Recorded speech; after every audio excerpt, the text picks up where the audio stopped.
Hello friend, last lecture में આપણે વાત કરી હતી ડાયપોલ મોમેન્ટ અને ત્યારે આપણે જોયું હતું કે ડાયપોલ મોમેન્ટમાં અક્ષ ઉપર જો બિંદુ આવેલું હોય તો સૂત્ર બને 2kp/r³ વિષુવવૃત્ત ઉપર હોય એટલે કે લંબ દિશામાં હોય તો -kp/r³ અને કોઈ જનરલ બિંદુ હોય તો સૂત્ર આપણે લખીએ છીએ kp/r³ વર્ગમૂળમાં 3cos²θ+1 અને સાથે સાથે આપણે એ પણ જોયું હતું કે ડાયપોલે છે જે પી બિંદુનો જે ખૂણો બને છે થીટા અને પરિણામી વિદ્યુત ક્ષેત્રનો જે ખૂણો બને છે φ એમની વચ્ચેનું સૂત્ર હતું આપણી પાસે tan φ = 1/2 tan θ. હવે આગળ વધીએ તો ડાયપોલ મોમેન્ટના કારણે વિદ્યુત ક્ષેત્ર આપણે મેળવ્યું, પણ એ વિદ્યુત ક્ષેત્ર જે છે એ યુનિફોર્મ છે કે નોન યુનિફોર્મ, એટલે કે સમાન વિદ્યુત ક્ષેત્ર છે કે અસમાન વિદ્યુત ક્ષેત્ર એ ખાસ જાણવું જરૂરી છે, કારણ કે અલગ અલગ વિદ્યુત ક્ષેત્રમાં ઘટનાઓ અલગ અલગ બને. તો આજે આપણે વાત કરીએ કે સમાન વિદ્યુત ક્ષેત્રમાં ડાયપોલ કેવી રીતે બિહેવ કરે છે. તો સમાન વિદ્યુત ક્ષેત્રનો મતલબ છે વિદ્યુત ક્ષેત્ર રેખા વચ્ચેનું અંતર દરેક જગ્યાએ સમાન રહેવું જોઈએ. એવામાં એક ડાયપોલ મૂક્યો છે, માઇનસ પ્લસ બંને વચ્ચેનું અંતર 2a, જે વિદ્યુત ક્ષેત્ર રેખા સાથે થીટા કોણે મૂક્યો છે. તો આ વિદ્યુત ક્ષેત્રના કારણે પ્લસ વિદ્યુત ભાર ઉપર બળ લાગશે વિદ્યુત ક્ષેત્રની દિશામાં, અને માઇનસ વિદ્યુત ભાર પર બળ લાગશે વિદ્યુત ક્ષેત્રની વિરુદ્ધ દિશામાં, આ તરફ આકર્ષાશે. તો આ સંજોગોમાં આપણે જોઈએ તો બંને વિદ્યુત ભાર ઉપર જે બળ લાગે છે એ પ્લસ વિદ્યુત ભાર અને માઇનસ વિદ્યુત ભારના મૂલ્ય સમાન છે, વિદ્યુત ક્ષેત્ર સમાન છે, એટલે બંને ઉપર લાગતું જે બળ છે આ બાજુ QE લાગશે અને આ બાજુ પણ QE જેટલું લાગશે. એટલે બંનેના મૂલ્ય સમાન છે પરંતુ વિરુદ્ધ દિશામાં છે. સમાન મૂલ્યના પરંતુ વિરુદ્ધ દિશામાં છે. તો જ્યારે તમને ખબર છે કે સમાન મૂલ્યના બળ પરસ્પર વિરુદ્ધ દિશામાં હોય ત્યારે તેમના કારણે એક ટોર્ક ઉત્પન્ન થાય. તો આથી આપણે જોઈએ તો ટોર્ક ઉત્પન્ન કરવું પણ અહીંયા આપણે પરિણામી બળ લઈએ. આ પ્લસ QE માઇનસ QE વિરુદ્ધ દિશામાં છે, પરિણામી બળ હંમેશા 0 હોય. એટલે ધ્યાનમાં રાખજો, સમાન વિદ્યુત ક્ષેત્રમાં પરિણામી બળ 0 હોય, પરંતુ ટોર્ક અલગ અલગ બિંદુ આગળ બળ લાગે છે એટલે ટોર્ક આપણને મળશે. એટલે કુલ torque tau = QE 2a sin θ. આ 2a sin θ ક્યાંથી આવ્યું? તો કે બળયુગ્મની વ્યાખ્યા છે બેમાંથી એક બળનું મૂલ્ય, એટલે આપણે લીધું QE, અને બંને વચ્ચેનું લંબ અંતર. તો બંને વચ્ચેનું લંબ અંતર આપણે લેવું હોય તો આકૃતિમાં આપણે આમ દોરીએ તો આ જે અંતર છે બંને વચ્ચેનું લંબ અંતર થશે. તો એ શોધવા માટે આપણે નીચે બીજી આકૃતિ બતાવી છે. બંને વચ્ચેનું અંતર 2a, આ ખૂણો θ છે, જો 2a હોય તો આ થઈ જાય 2a sin θ. તો બંને બળ વચ્ચેનું લંબ અંતર બનશે 2a sin θ. ત્યારબાદ આપણને એ પણ ખબર છે કે 2aq આ સમીકરણમાં જે બને છે 2aq એની જગ્યાએ આપણે p લખીએ તો p sin θ, અને p sin θ ની જગ્યાએ આપણે લખી શકીએ p ક્રોસ e, બે સદિશોનો સદિશ ગુણાકાર. તો ટાઉ જે આપણને મળે છે ટોર્ક, એ તો સદિશ રાશિ છે, આપણને ખબર છે, જે p અને e વડે બનતા સમતલને લંબ મળશે, જે જમણા હાથના સ્ક્રૂના નિયમ પ્રમાણે આપણે લઈ શકીએ. અહીંયા p આ તરફ આવેલું છે અને e આ તરફ છે, તો અહીંયા p ક્રોસ e ની દિશા એટલે કે અહીંયા ટોર્કની દિશા આપણને અંદર તરફ મળે છે. હવે જ્યારે બંને વચ્ચેનો ખૂણો 0 હોય, એટલે કે θ = 0 હોય, ત્યારે વિદ્યુત ક્ષેત્રની દિશામાં ગોઠવાઈ જાય ત્યારે ટોર્ક શૂન્ય થઈ જાય. વિદ્યુત ક્ષેત્રની ડાયપોલની આ સ્થિતિને આપણે સંતુલન સ્થિતિ કહીએ. એનો મતલબ કે જો વિદ્યુત ક્ષેત્રની દિશામાં જો ડાયપોલ મોમેન્ટ ગોઠવાય તો આ દિશાને આપણે કહેવાય સંતુલન સ્થિતિ, એટલે આ દિશા આ અવસ્થાને સંતુલન અવસ્થા આપણે કહી શકીએ. ત્યારબાદ ડાયપોલના કારણે આપણે સ્થિતિ ઉર્જા પણ મેળવી શકીએ. એના આધારે પણ ક્વેશ્ચન પૂછાય છે.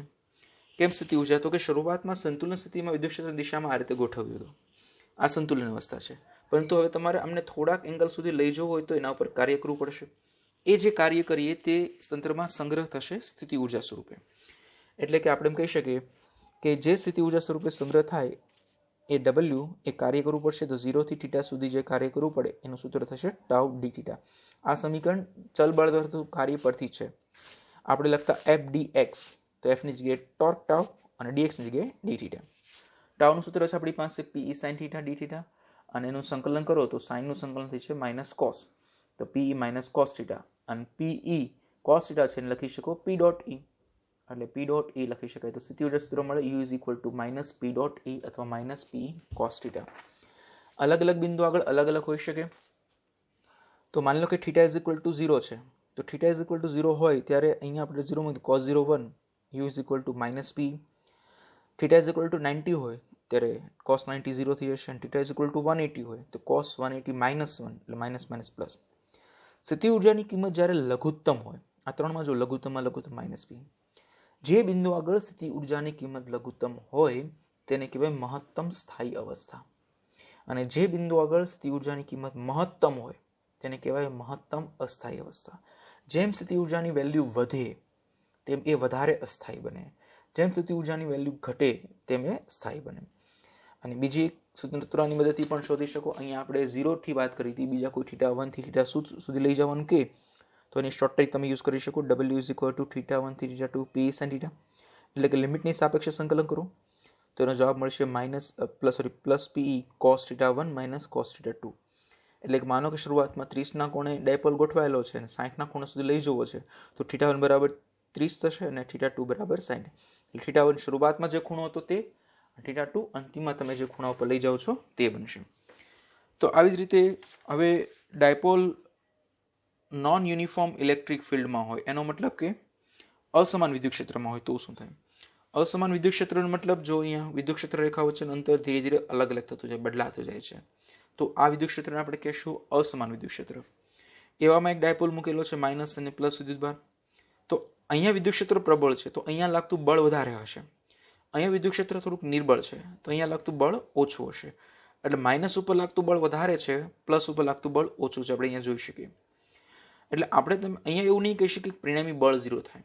એટલે સમાન અને અસમાનમાં આ એક ડિફરન્સ છે. સમાન વિદ્યુત ક્ષેત્રમાં પરિણામી બળ 0 થતું હતું, અસમાનમાં પરિણામી બળ 0 નહીં થાય. એટલે અસમાનમાં બળ પણ મળશે અને સાથે ટોર્ક પણ મળશે.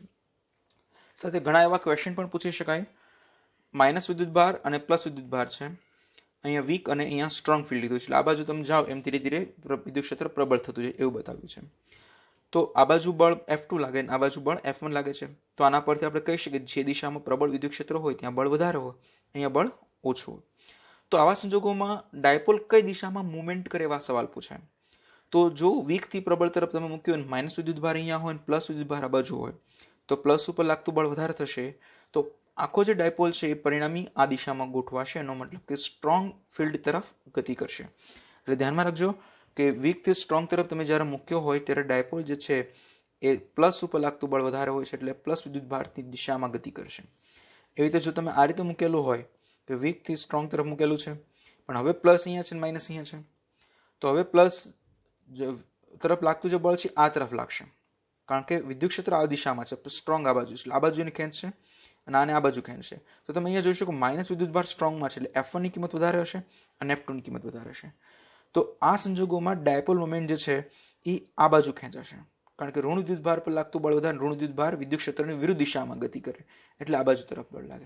એટલે ડાયપોલને તમે કેવી રીતે ગોઠવો છો તેના ઉપર નક્કી થશે કે કઈ દિશામાં જશે. જો ડાયપોલને તમે પ્લસ વિદ્યુતભાર સ્ટ્રોંગ તરફ હોય તો એ સ્ટ્રોંગ વિદ્યુતભાર એટલે કે ધન વિદ્યુતભારની દિશામાં ગતિ કરશે, અને માઇનસ વિદ્યુતભાર સ્ટ્રોંગ તરફ હોય તો એ વીક ઇલેક્ટ્રિક ફિલ્ડ તરફ ગતિ કરશે. આ બાબત ધ્યાનમાં રાખજો, આના બેઝ ઉપર સવાલ પૂછાય છે. એટલે ડાયપોલને તમે કેવી રીતે ગોઠવો છો તેના ઉપર નક્કી થશે કે કઈ દિશામાં જશે. એટલે આ રીતે પણ તમે સમજી શકો છો. P ડાયપોલ મોમેન્ટ અને વિદ્યુત ક્ષેત્ર જો એકબીજાને સમાંતર હોય એટલે એક જ દિશામાં હોય, તમે અહીંયા જોઈ શકો ડાયપોલ મોમેન્ટ આ બાજુ છે અને વિદ્યુત ક્ષેત્ર પણ આ બાજુ છે, એક જ દિશામાં હોય તો એવા સંજોગોમાં હંમેશા પ્રબળ વિદ્યુત ક્ષેત્ર તરફ ગતિ કરશે. એટલે આ તમે એક શોર્ટ ટ્રીક તરીકે યુઝ કરી શકો કે ડાયપોલ મોમેન્ટ અને વિદ્યુત ક્ષેત્ર એક જ દિશામાં હોય ત્યારે પ્રબળ વિદ્યુત ક્ષેત્ર તરફ ગતિ કરે, ડાયપોલ મોમેન્ટ અને વિદ્યુત ક્ષેત્ર વિરુદ્ધમાં હોય ત્યારે નિર્બળ વિદ્યુત ક્ષેત્ર તરફ. તો જો અહીંયા ડાયપોલ મોમેન્ટ અને વિદ્યુત ક્ષેત્ર એક જ દિશામાં છે, પ્રબળ વિદ્યુત ક્ષેત્ર, તો પ્રબળ તરફ ગતિ કરશે. અહીંયા ડાયપોલ મોમેન્ટ આ તરફ છે અને વિદ્યુત ક્ષેત્ર આ તરફ છે એટલે નિર્બળ તરફ ગતિ કરશે. તો આ સંજોગોમાં લાગતું પરિણામી બળ જે છે અહીંયા આપણે વાત કરી હતી બંને પર અલગ અલગ બળ લાગે. તો FA માઇનસ FB, F પર લાગતું બળ QEA, B પર QEB, અને એના આધાર જો લઈએ તો Q કોમન લઈ લો અને L વડે ગુણીને L વડે ભાંગી દો તો QL, આને હું લખી શકું ડેલ્ટા E અથવા તો DE પણ કહી શકું અને આને હું ડેલ્ટા X પણ કહી દઉં. તો આ સંજોગોમાં પરિણામી બળ મળે છે F is equal to P delta E ના છેદમાં ડેલ્ટા X અથવા તો F is equal to P DE ના છેદમાં DR. આ મેં એટલા માટે બતાવ્યું છે કે JEEમાં આના બેઝ ઉપર ઘણા ક્વેશ્ચનો આવે છે કે ડાયપોલ મોમેન્ટના આધારે બળ કેવી રીતે મળે. તો અસમાન વિદ્યુત ક્ષેત્રમાં ડાયપોલ મોમેન્ટ અને બળ વચ્ચેનો સંબંધ આપણને મળે છે F is equal to P D/dr. અને આ જે સમીકરણ છે એના આપણે સ્થિતિ ઊર્જાના સમીકરણ પરથી પણ મેળવી શકીએ છીએ.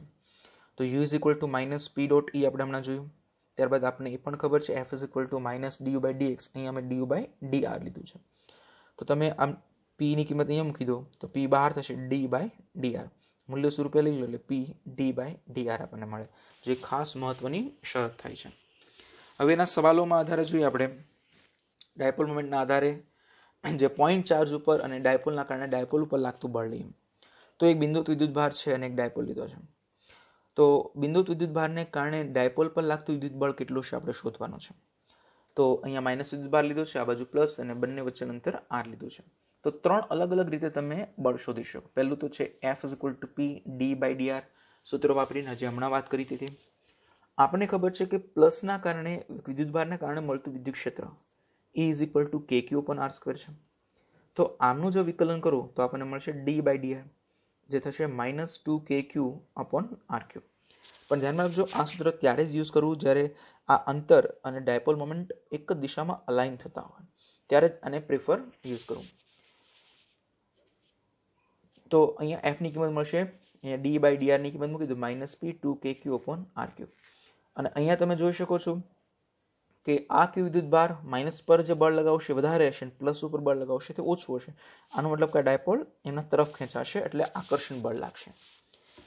એવી રીતે બીજી મેથડ છે કે વિદ્યુતભાર અને વિદ્યુત ક્ષેત્ર વચ્ચેનો સંબંધ છે F = QE. વિદ્યુત ક્ષેત્ર ડાયપોલના કારણે મળતું વિદ્યુત ક્ષેત્ર છે 2kp/r³. તો એના આધારે આપણે સૂત્ર યુઝ કરીશું F = Q અને 2kp/r³ મૂકી દો તો આપણને બીજી રીતે પણ મળી શકે. ત્રીજી મેથડ છે સ્થિતિ ઉર્જા પરથી, U = -P.E. તો U = -P kq/r². તો આના પરથી પણ મેળવી શકે F = -du/dr = d/dr k pq/r². તો અહીંયા પણ આપણને મળે છે -2kpq/r³.